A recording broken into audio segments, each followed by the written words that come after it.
Good morning. Alexander Roubian with the New Jersey Second Amendment Society.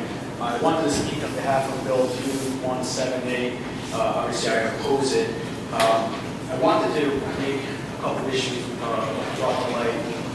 We're looking into banning a firearm that's never been used in a crime in New Jersey, that has already gone to the United States Congress and has not been banned by the National Firearms Act. Not to also mention, it's not been banned in the United Kingdom.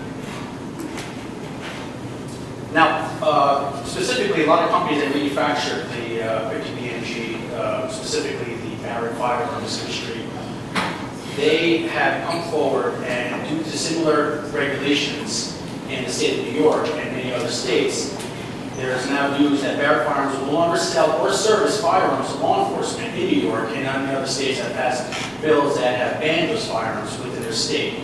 So I don't understand how we're going to be creating legislation that is going to also be affecting law enforcement when the manufacturers of these firearms who service these firearms are going to not provide service to law enforcement and any other government organization within New Jersey, specifically by banning a firearm that's never been used in a crime. Now, I understand we're using the issue of the potential damage.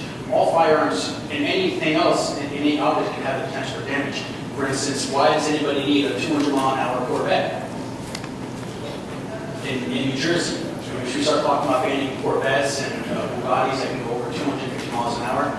So I really feel that this is just bill of legislation. It's not going to change anything with crime in New Jersey.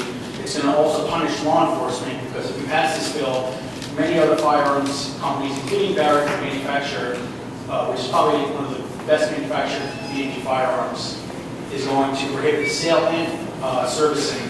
And there's also a news article that came out that over 44 different firearms companies have stopped selling to law enforcement and set anti-Second Amendment states. So that's also going to affect us if this bill goes through. Not to also mention the most important organization, which is the police department and law enforcement in South New Jersey. So I would really have you guys consider the externalities that are going to be affected by this. That it's not going to change anything. There's no laws, there's no crimes being used with this firearm. It's going to affect the police and military in New Jersey. So please consider those when weighing on this bill. Thank you, sir. Bob?